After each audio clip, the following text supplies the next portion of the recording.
You wake up, you look in the mirror, and you know you're capable of more. You know you've been lying to yourself. You know that the person staring back at you has been holding back, playing it safe, waiting for the right time, the right feeling, the right moment. But here's the truth nobody wants to hear. There is no right time. There is only now. And the war you're avoiding is the only war that matters. The war against yourself. You think the world is your problem. You think it's the job, the people, the circumstances. You think it's bad luck or bad timing. But look closer. The real enemy isn't out there. It's in here. It's the voice that says, tomorrow. The voice that says, I'm not ready. The voice that convinces you comfort is earned when you haven't even started the climb. You've been negotiating with yourself, bargaining for one more day of easy, one more night of distraction, one more week of waiting. And every time you negotiate, you lose, because the person you're becoming doesn't live in comfort. That person lives on the other side of the thing you're avoiding, the workout you skip, the conversation you delay, the project you never start, the risk you refuse to take. Every time you choose comfort, you're voting against yourself. You're telling the mirror, not today, maybe never. And that's the enemy. Not laziness, not weakness. Yourself, the version of you that's terrified of finding out what you're actually capable of. So let's get something straight. No one is coming to save you. No perfect mentor, no lucky break, no sudden burst of motivation that lasts forever.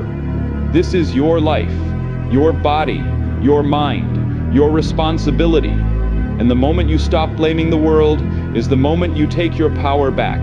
You don't control what happened to you. You don't control how you were raised. You don't control the hand you were dealt. But you control what you do next. Right now, today, this hour, you control whether you show up or shut down, whether you push or fold, whether you become the person you say you want to be or stay the person you've always been. And that choice isn't made once.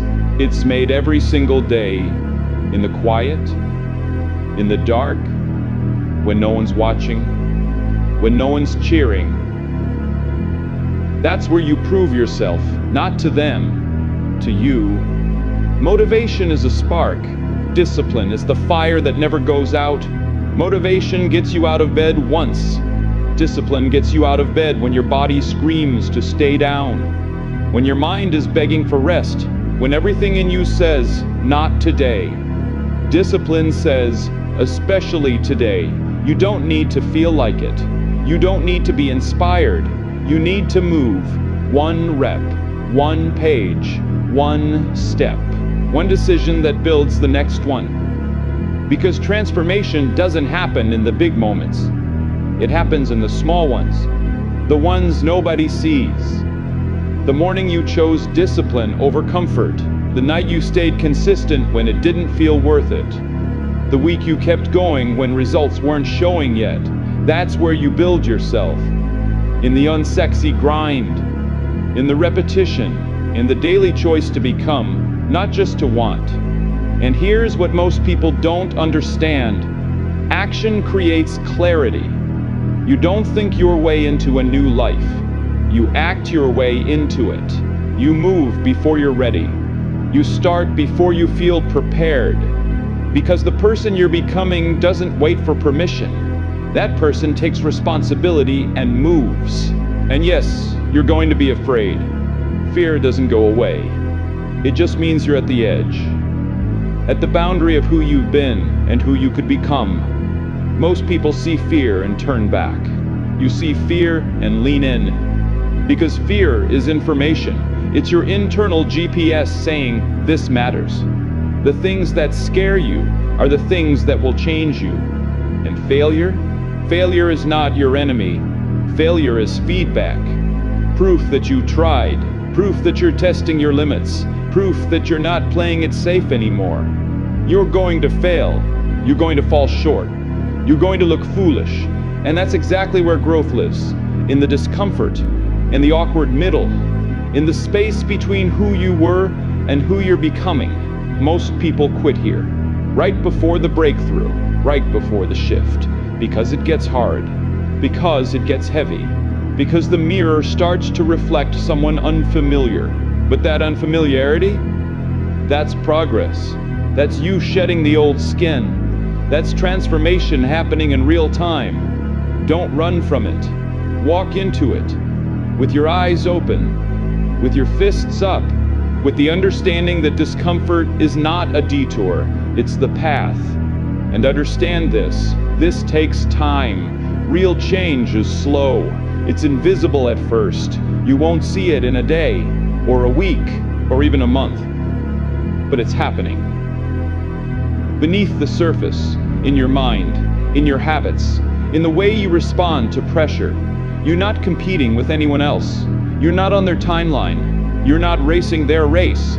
You're building something that lasts, something real, something that can't be taken from you. And that takes patience. It takes trust in the process. It takes showing up even when the scoreboard doesn't change. Because the scoreboard is lying. The real score is inside. In the discipline you're building, in the identity you're forging, in the promises you're keeping to yourself when no one else knows you made them. That's the score that matters. Most people think winning is about achievement, the goal, the finish line, the external proof. But that's not it. Winning is becoming. Becoming the type of person who doesn't quit, who doesn't need external validation, who shows up in the dark and does the work anyway. That's the transformation, not what you get, but who you become in the process. You're not chasing a result, you're forging a new identity. And every single day, you get to vote the old you, comfortable, safe, familiar, or the new you, disciplined, relentless, unstoppable. The mirror doesn't lie, it shows you who you've been choosing. And if you don't like what you see, change the vote. Today. Right now. Not tomorrow, not next week. Now. This is your life. Your one shot. Your one body. Your one mind. And you owe it to yourself to find out what you're capable of. Not for applause, not for recognition, not to prove something to the world, but to prove something to you. To look in the mirror at the end of the day and know, I didn't quit. I didn't hide. I didn't negotiate with my potential. I showed up, I did the work, I became. So stop waiting, stop hoping, stop wishing for a different hand. Play the one you've got, win the war within, and prove yourself to yourself. Because that's the only battle that ever mattered.